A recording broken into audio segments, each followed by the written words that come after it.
This meeting is being recorded. So you want to do this? Yeah, you want to unmute yourself, you can start, and it should be good. I think we're actually unmuted. Oh, yep. Are we? Do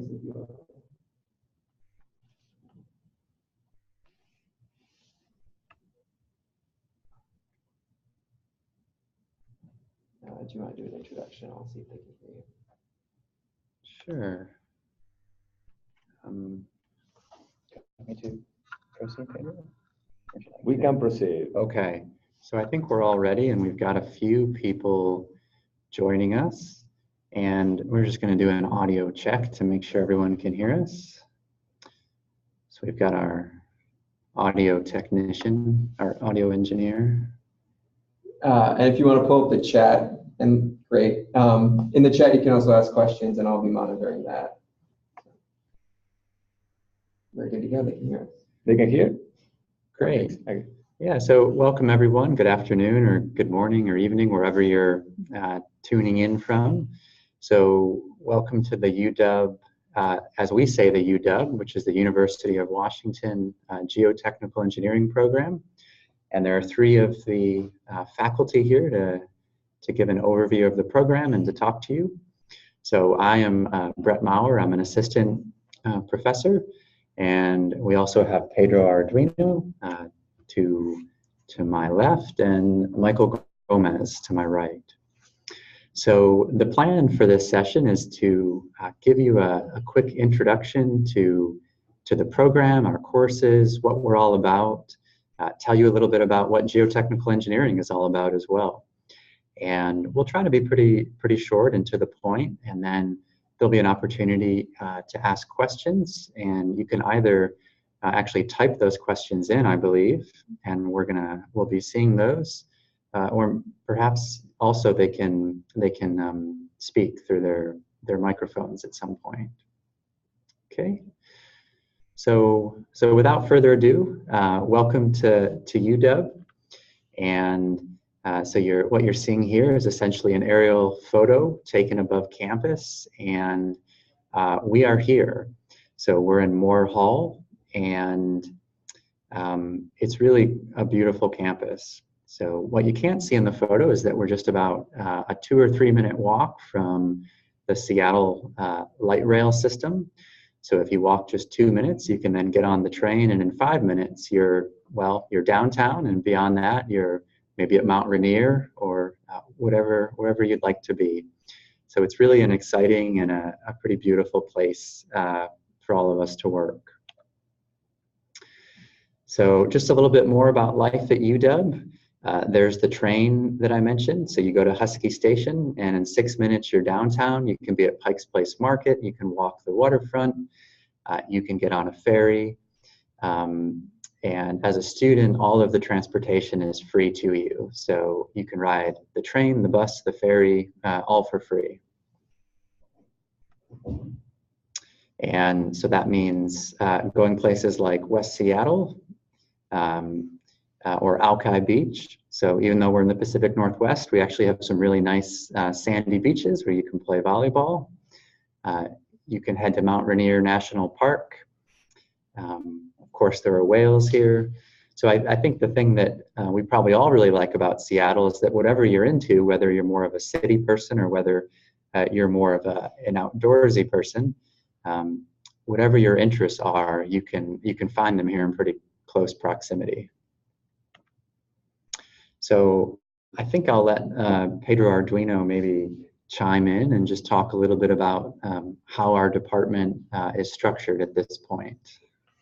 So in civil engineering, civil and environmental engineering, we have 6 areas: structural, geotech, transportation, construction, environmental, and water resources. And we are one of them. So geotech is one of them. We have 5 faculty that are full-time in this area. Myself, and then Michael Gomez, that is to my right, Brett Maurer, that is in the middle, and then Steve Cramer and Joe Wortman. And then there is also an emeritus professor that is called Bob Hulse that stops by from time to time. So it's 5 people that is working in this area at UDAP. We also have some additional instructors. We have the benefit to be in an urban area that does a lot of research, a lot of work, a lot of technical work in geotechnical engineering. So they stop by from time to time to give seminars, or they run classes like a case histories class in geotechnical engineering. And of course, they also give seminars. They are guest speakers for seminars throughout the years. We also have an ASC chapter. We have a graduate student group that organize seminars and visits to geotechnical firms, etc. So just to mention that it's not just the 5 of us, we also have the benefit to bring the practice around us to UDAP. So just a little bit of what do we do? Why do we have a field in geotechnical engineering? So the first thing is to understand what type of material we are dealing with. And the material that we deal with is rock and soils. And these are materials we build on or we build with. So here you're seeing a picture of a dam. This is an engineered dam that is made of soil. And that soil has to be engineered. Here you have a top view of the same dam. So you cannot dam the soil there without looking at the properties, checking the engineering properties the same way that you do with concrete design or steel design or wood design. This is just another material that you have to work with. So we measured a lot of the properties, and actually some of Mike Gomez and Brett Norton, they have a lot of experience getting the strength of the material, the elastic properties, the permeability, the compressibility. So we have a lot of equipment that is used for this purpose. A lot of that is very advanced, and we have them available here at UDAP.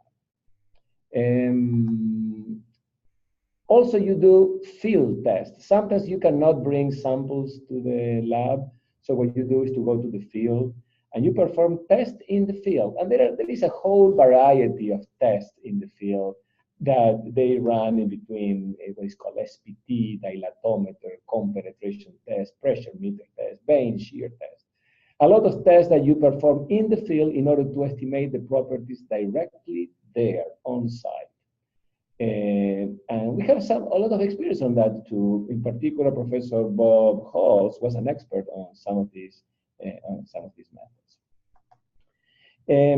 We evaluate the stability of slopes. It's very common to have the need to build a slope or to put a structure on top of a slope, either because visually it's better, you get a better view of the sound, or sometimes because you are making a cut and you have to build near some of these very high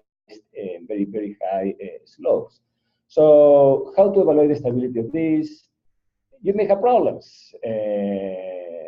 That sometimes they are small, but sometimes they are very large, like in the case of the Oslo landslide a couple of years ago that resulted in the loss of lives, of many lives, and in addition to all the economical losses. So how to evaluate these so that we don't have this type of problems is something that we do in our field. What else? We also evaluate hazards, in particular in this area, earthquake hazards. And you know, we live on top of a very thin layer of soil, and underneath that layer there is a rock. So waves that come from an earthquake, they propagate through that soil, and usually that little mantle or little layer of soil acts like a huge amplifier or de-amplifier or modifier of the motion. So it's very important to understand what is the soil going to do to the waves that are traveling there. And that's something that we do. So site response depends on the type of soil, the thickness of the soil, the stiffness of the soil, and these are all things that we do. If we don't take care of this, we can have problems like this one, where this seems to be a structural problem, but if you look more in detail at these buildings that are tilted, you will notice that structurally they are in great shape. The problem is that the soil failed beneath them. And because of that, they had to be completely demolished. And fortunately, in this case, there were not many lives lost. This was in Japan, in Niigata, many years ago in the 64.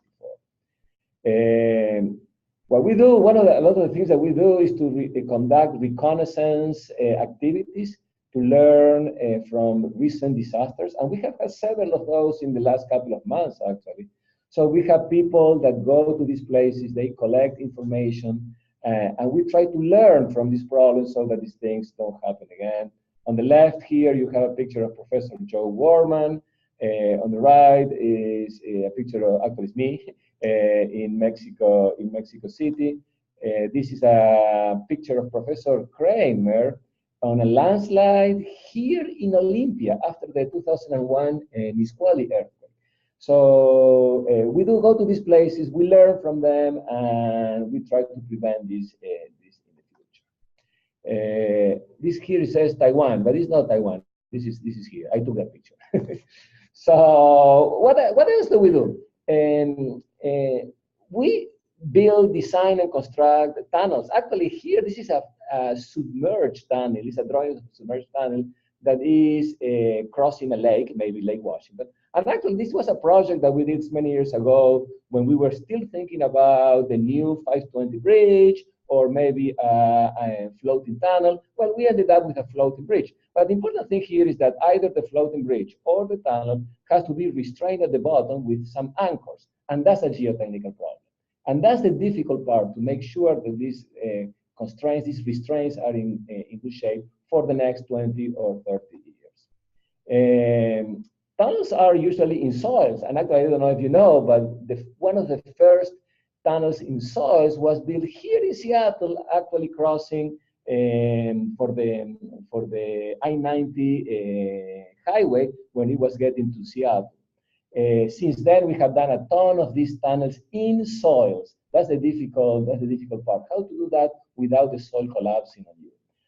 And if you go from the 1960s to today, this is a picture of the SR-99. This is Bertha, the TBN machine that was used in order to build the tunnel that's going to be open next year, I think in February. Again, the largest tunnel in soil in the world for the time. It was in 1960, it's again here in 2018.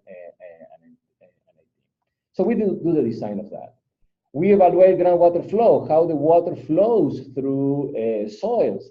And that seems to be kind of like in this picture, like an agricultural problem. And you look at how the water soil, well, but in reality, if you don't take care of how the water flows through the soil, then you may have problems like the breaching of the levees in New Orleans a couple of years ago that resulted in the loss of many lives and economic losses, as you may know.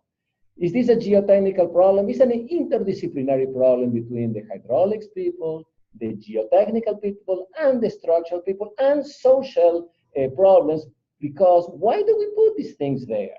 Do we need to put a city in a place that is underneath the water? So it's a very interdisciplinary problem where we all play an important role, including geotechnical engineering. We also improve the soils.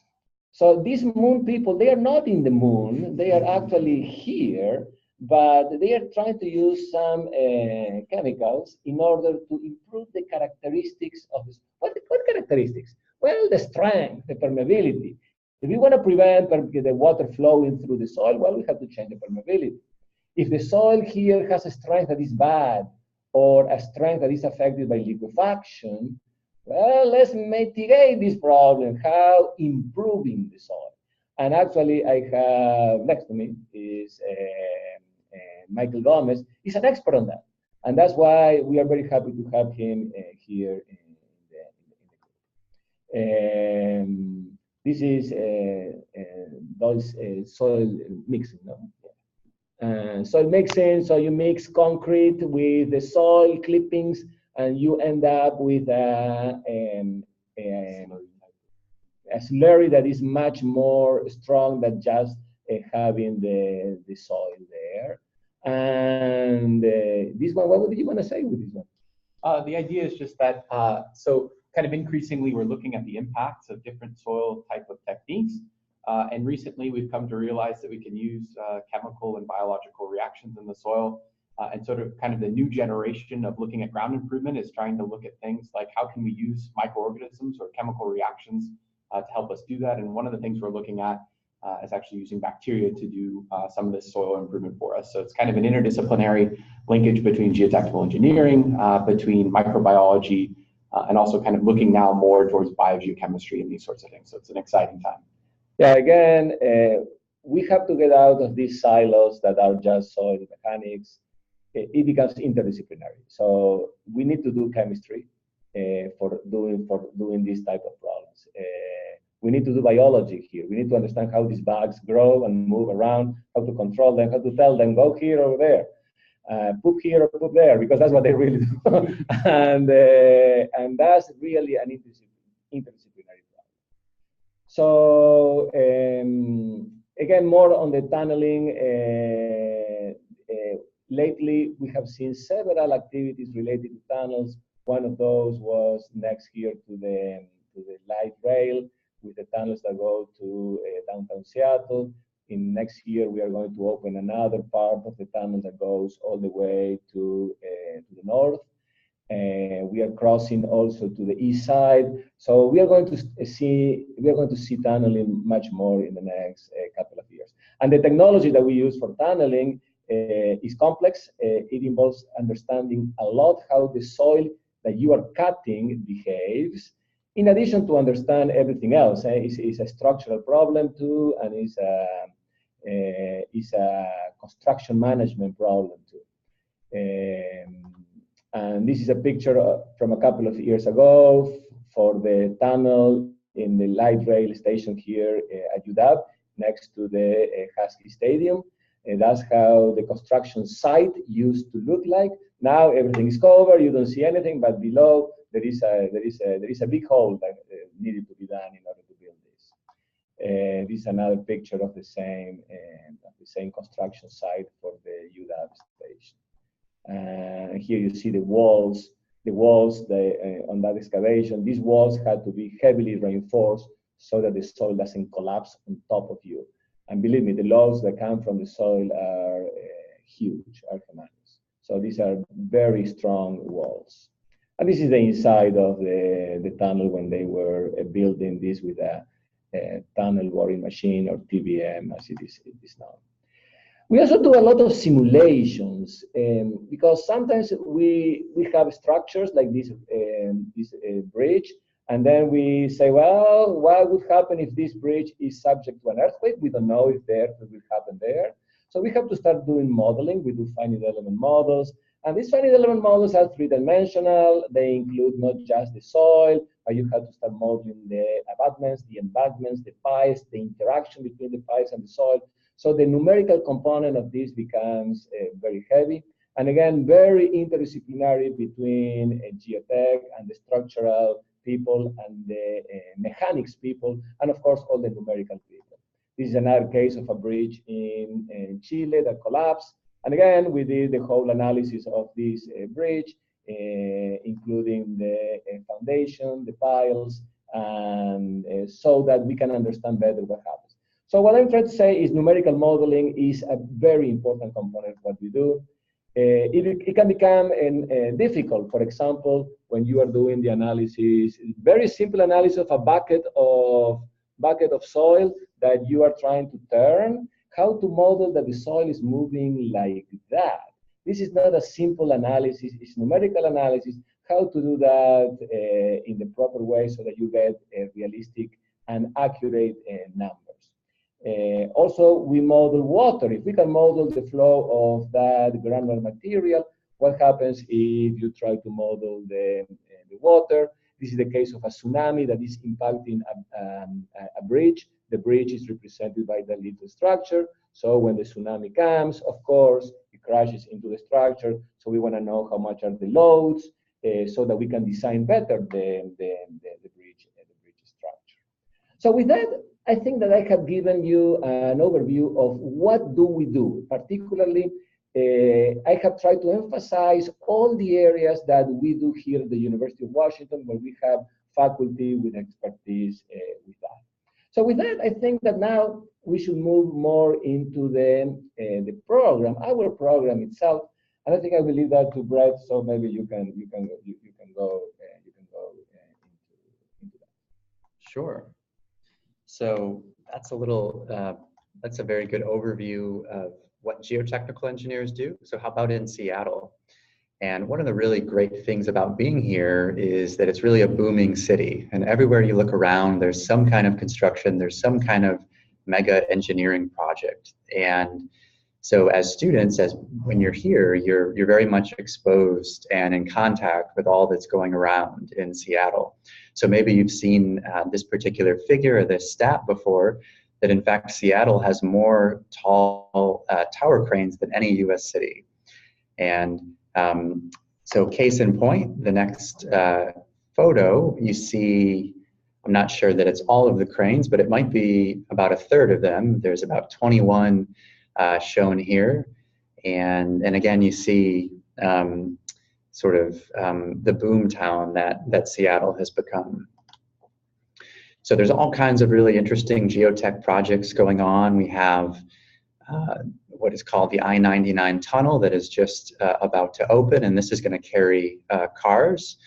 But we also have the light rail tunnel, and so the light rail currently serves the university, and in about a year or two, it's going to open north of the university. And so a lot of students who might currently walk to school or take the bus, now they'll just hop on the train, and they'll arrive almost exactly underneath Moore Hall, where we work. There's, of course, lots of really deep excavations, all kinds of activity going on with Amazon. So you might be familiar with what's called the Amazon bubble in the lower left. And in the lower right is the famous Oso landslide that killed many people. And you may have heard of Oso, but you might not know that it's located just outside of Seattle. So the point being that when you're here, you're really very much involved with this network of alumni. We have a very active geotechnical scene. Every month we have seminars, guest speakers. There's always some opportunity to interact with practitioners and with alumni. So I think it's a big part of what makes our program really special. So a few details, what does it look like to actually get a master's degree or maybe a PhD? So with the master's degree, you can take two different paths. So it's exactly the same degree, it has the same title, but the first option is to do what's called a research master's program. And with that, well, it's what it sounds like. You do research and it results in a thesis. The other option that's quite popular is called the professional master's program. And with that option, you are strictly doing coursework. It doesn't mean you can't do research. You, for example, could do an independent study for credits. It's just that the research will make up a smaller portion of your overall credits. And then, of course, you could go on to do a PhD. So a few more details are shown here. So the two master's options, either option, you need 42 credits total to graduate.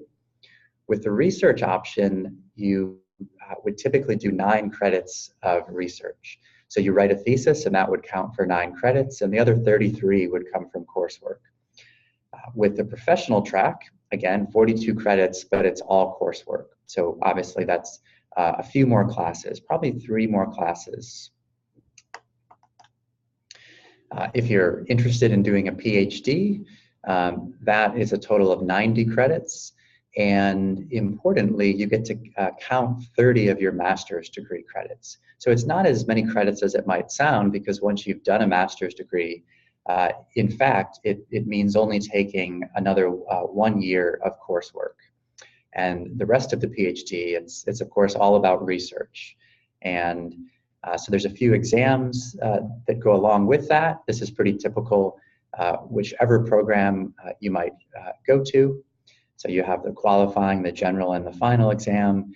It sounds kind of scary, but it's really not.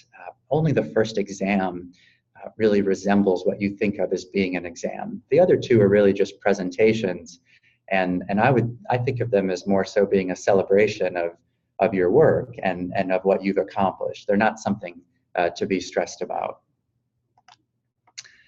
So this is a listing of all the geotechnical classes that we offer. I think it's really quite an extensive list compared to many programs in the US and around the world. So we have a total of 11 courses that are strictly geotechnical, and they're taught by one of the 5 geotechnical faculty. And if you're keeping track, you need 42 credits. And so as is shown on the right, that means that you need to take probably 1 or 2 elective credits. And those can be really in anything that you're interested in. They're almost completely free and open to your interests. So many students go into earth science or applied mathematics, or they go to the law school, they go to construction, and so on. So here are the geotech classes divided into our 3 quarters. So you may actually not know that we're on the quarter system, and so we have 3 periods of school rather than the 2 semesters that some may be used to. And so the quarters are 10 weeks long. And if we look at our curriculum, it is sort of roughly organized into classes that are more fundamental, and you then gradually transition into classes that are much more applied. And so your first quarter, you're learning basic soil mechanics and soil chemistry, and you're in the lab. And by the time you graduate, you're learning how to apply all of that fundamental knowledge to earthquake engineering problems, to foundations, to retaining walls, to slope failures, to all of the things that practicing engineers do. So one really interesting and I think unique thing about our program is that you can actually do it in just 9 months. And I don't think too many programs have that situation. So, I don't have exact numbers, but I would guess that about 2/3 of our graduate students choose to do the program in 9 months. So it is intense, but it's very doable. And in some sense, it's a very efficient way to get a master's degree because you get in, you work hard, you learn a lot, you have fun, and then you go on to your professional career.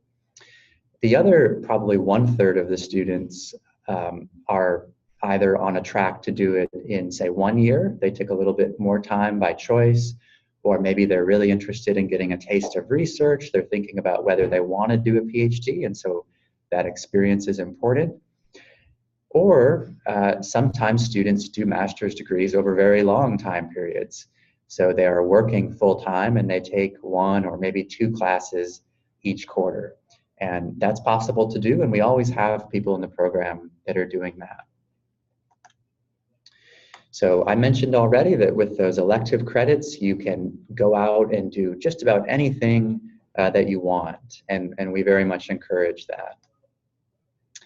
So a little bit about our program, who are the students? Well, we typically have about 20 to 25 students, so you might think of us as a medium-sized geotech program. And I think one of the really great things, especially at the moment, is we have a really diverse group. So we have about 50% women and 50% men, and we have students from a number of different countries. So I think it's a really great thing about our program. We have a student group called GIGS, which is the ASCE Geotech student group. And so they are always having activities, field trips, social activities. They have a Geo Beers meeting. So once a week, the students get together and have a little fun together and catch up. So a little bit about admissions and financial aid. I know that's always of interest to everyone. So first of all, the applications, they're reviewed by the 5 geotech faculty. So we get together and we talk about all of the applications. And when it comes to financial aid, there's a few forms that can come in. So either it could be a teaching assistant position, and I think everyone knows what kinds of things TAs do. So there's a few of those positions, and of course they're competitive, just like any other funding option. We also have fellowships. So many of the geotechnical engineering companies in Seattle, they donate money that then fund students. Of course, they're really interested in hiring and recruiting students, and so they see it as a great investment to fund a part or maybe even all of your master's degree. And then, of course, there are research positions. So that depends a lot on the availability. It's very much kind of a matter of timing. It depends.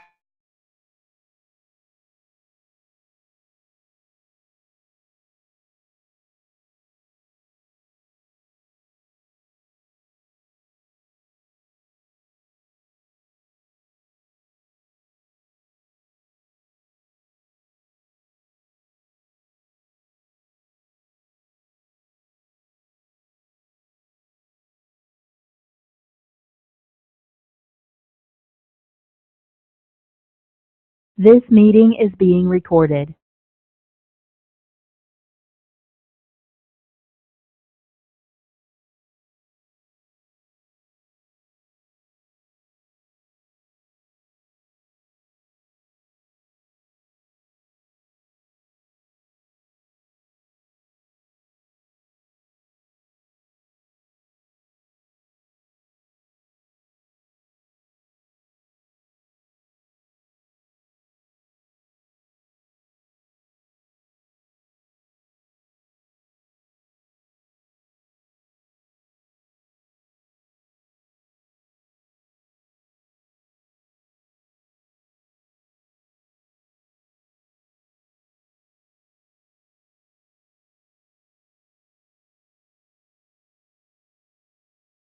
Sorry about that. So I was just muted, not knowing it, but I think we lost our connection briefly. So sorry about that, but I think everyone is still here, and we'll pick back up where we left off in just a second.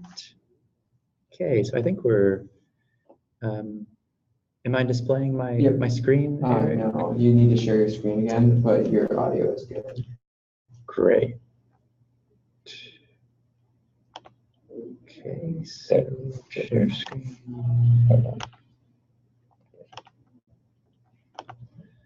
Okay. No, we're still not displaying the screen. You got to say share screen.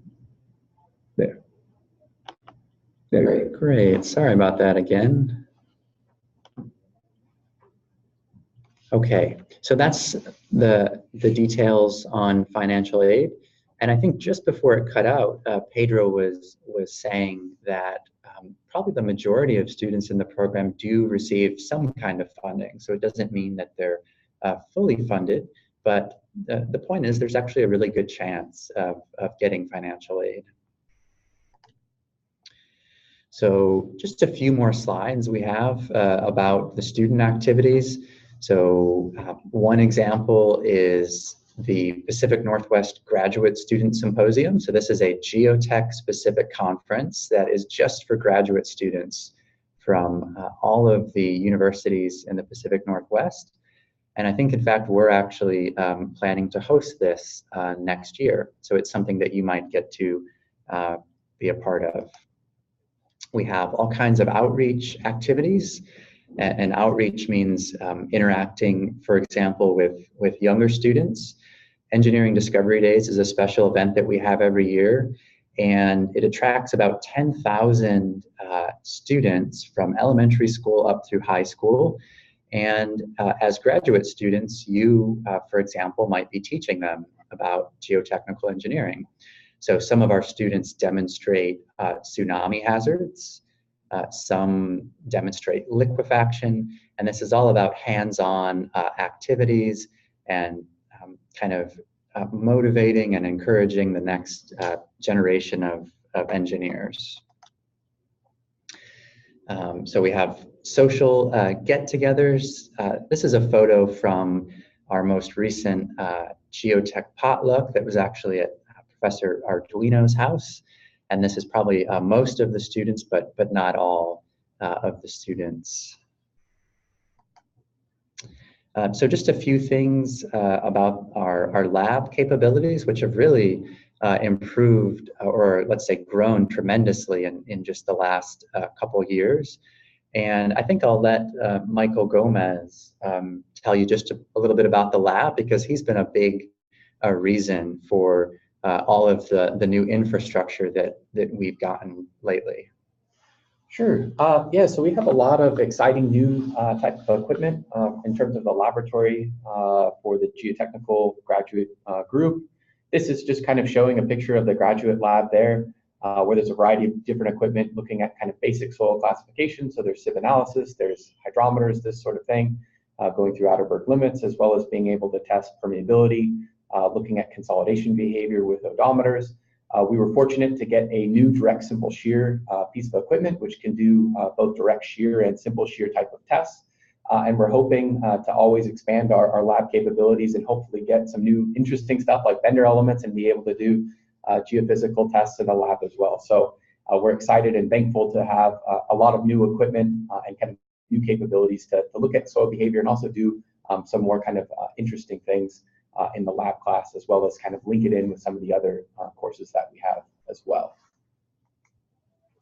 This is kind of looking at some of the more specialized type of equipment. Here up on the top right, that's Professor Arduino's True Triax type of device, where you can look at stress states that you really can't do in a traditional type of triaxial piece of equipment. There's also a resonant column device, which can look at basically changes in shear stiffness at different amplitudes, and so it can be important for looking at type of site response or earthquake engineering type of applications. There's a variety of equipment from Professor Holtz that was looking at geosynthetics, and a couple of exciting and kind of unique pieces of equipment like this K-Knot odometer type of ring, where you can look at interesting problems that are geoenvironmental or maybe geotechnical in origin as well. Let's see, whoops, I might have passed that one up. This is just kind of looking at some of the newer facilities downstairs, which we have for geotechnical research. And so we have some new equipment from GDS, which has basically a new triaxial device, new abilities to do consolidation tests and unconfined compression and this sort of thing, as well as a dynamic direct simple shear, which can actually start to look at loadings that would be potentially important for earthquake engineering applications. So we're looking specifically right now at characterizing kind of biocemented materials, but certainly these things are available for graduate research and for your learning, essentially to learn about how to do geotechnical lab characterization and to learn about the response of these different types of materials when subjected to loadings characteristics of different applications. And so that's available there as well. This is just a slide here, kind of plugging the new Rapid NERI facility, which is headed by Professor Wortman. This is looking at actually doing natural hazards reconnaissance. And so there's a variety of different equipment, be it drones or LiDAR, there's even dynamic cone and this sort of thing. But the idea is to be able to go to locations that have had natural disasters and be able to collect more perishable data in order to understand why things happen and potentially to improve design in the future. And so this is a really exciting facility that's in the natural hazards community, and it actually serves the entire United States. And is part of kind of a bigger network of different things, looking at maybe centrifuges or geophysical testing and this sort of thing. And so researchers from around the country can work with Professor Wortman and his team there at the Rapid facility and deploying these different things and going to places like Indonesia, Japan, where they've had recent disasters, being able to collect that data and then try to make sense of it and improve how we do geotechnical engineering specifically for different hazards.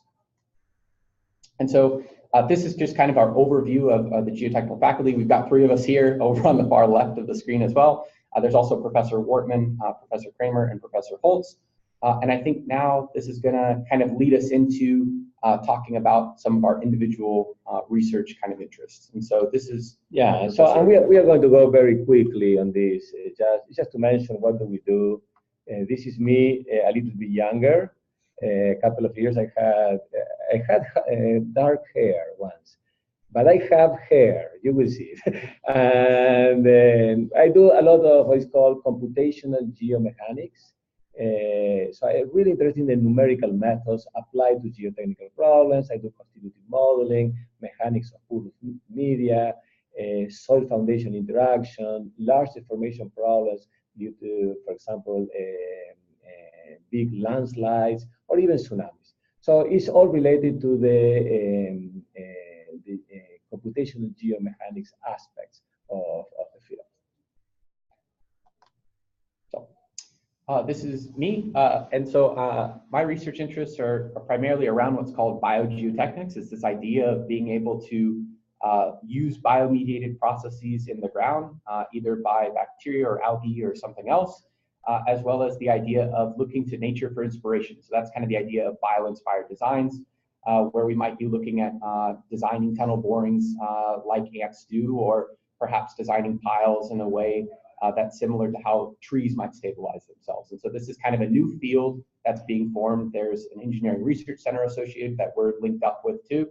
And it's kind of looking at how can we use these things that nature has already done for perhaps hundreds of years or thousands of years, and try to apply them to geotechnical problems.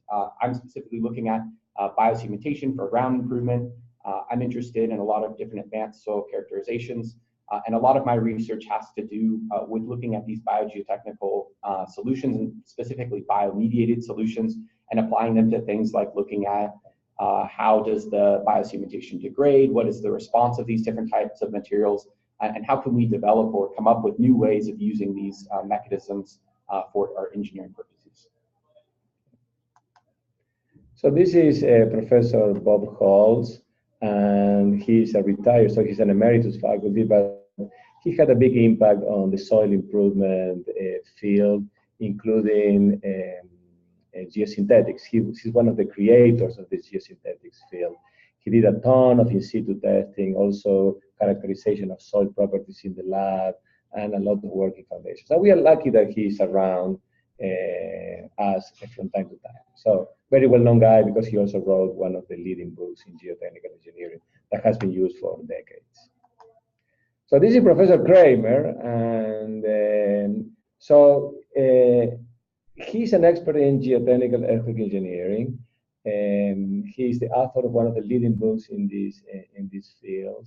He's also very well known for his work in liquefaction triggering and liquefaction effects, and also for the work that he's been doing on the ground motion field.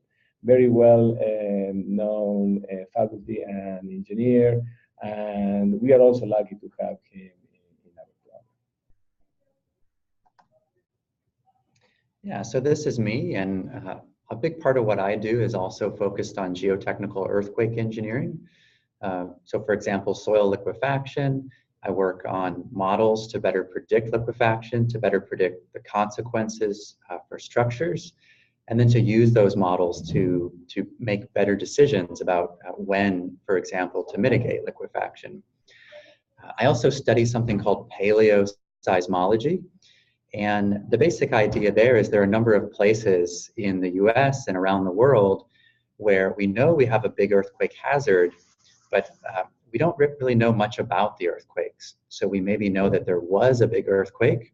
So for example, in Missouri, excuse me, in 1811 and 1812, we had what may have been the biggest earthquake in recent history in the United States. But other than the fact that we know there was an earthquake, we don't know very much about it. The only thing we do know is that it left behind soil liquefaction.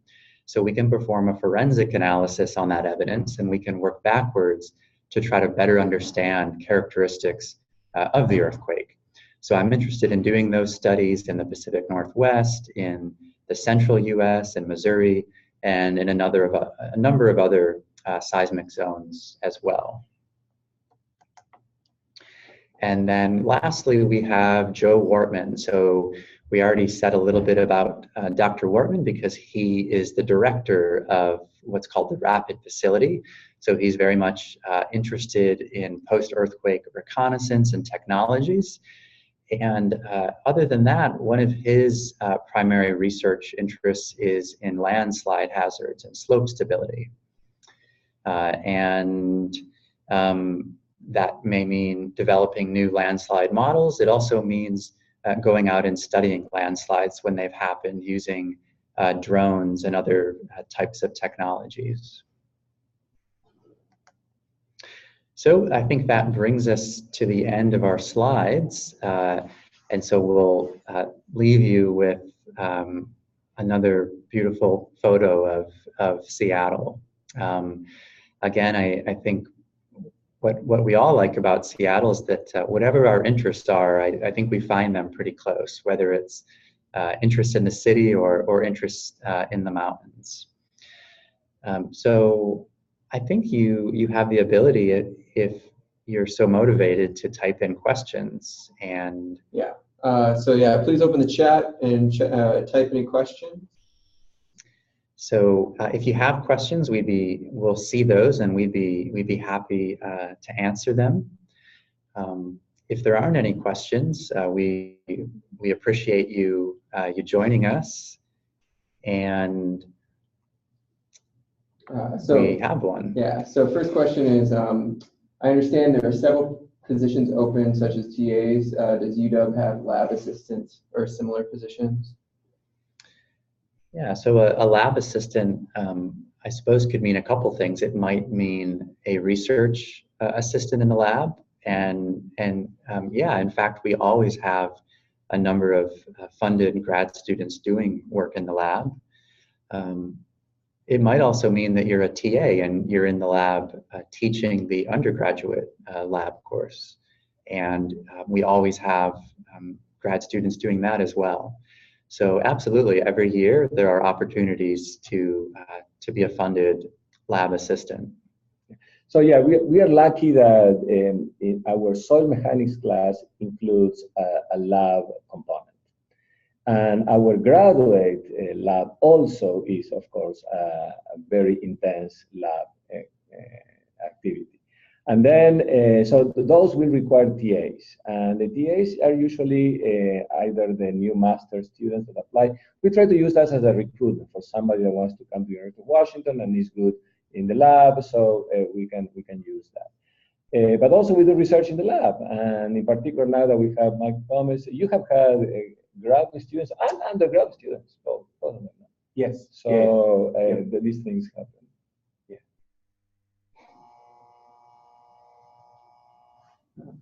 Do you know how many research master students you typically accept each year? And do you know like what percentage of the professional masters versus the research option? Mm-hmm.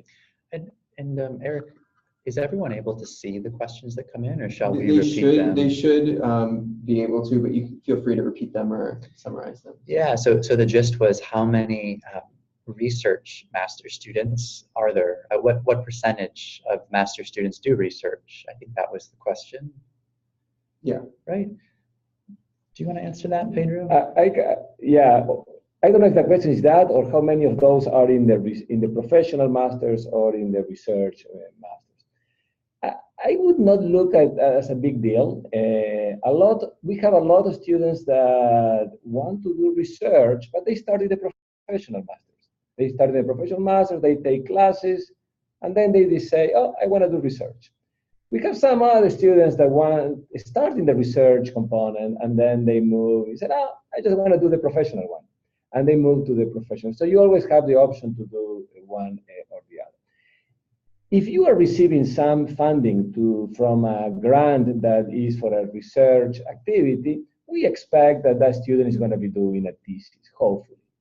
Sometimes when you get a large fellowship, like the BALDE fellowship, we would expect that you also write a thesis. So we would like to see that student in the research component. If you ask me right now, in our current group, how many are in the professional or in the research, I would say that at least 2/3 are in the professional one, and 1/3 is in the research one. Mm-hmm. And I'll just add that on your application, you're asked to pick which of these two master's programs you're interested in. And I would encourage you just to go with your gut feel with what you think you want to do, but you shouldn't worry too much about what you've put there. It does not really have a big impact on how we view your application or how we decide on your funding or your admittance, for example. Along those lines, a question that's come up a lot is, should you be reaching out to faculty if they're interested in research and trying to connect before admissions? What's your group's feel on that? Yeah, so we may all have different opinions about that. So as for reaching out and saying that you're interested in research, I think it can always be a good thing to do. But you should also understand that the positions are always a matter of timing, that faculty at any university, they don't usually know how many students they'll be able to hire. So faculty may be very interested in you as research students, but they may or may not have funding, or they may not know if they will at that moment. So it doesn't hurt to reach out to faculty and say that you're interested in research, but you shouldn't be too disappointed if you tend to get responses saying, well, I just don't know right now, and I encourage you to apply. Yeah, and in some cases, when somebody has chosen the professional one, and we may say, oh, but look, he or she talks about doing this or experiencing that or that. So we can even send you an email. Hey, are you interested in doing this research? And do you allow us to change you to the professional one? And maybe you get an RA, research assistant. So that's also happens. Don't worry too much about that. That's different in many other groups. So it's not consistent in all the groups in civil engineering.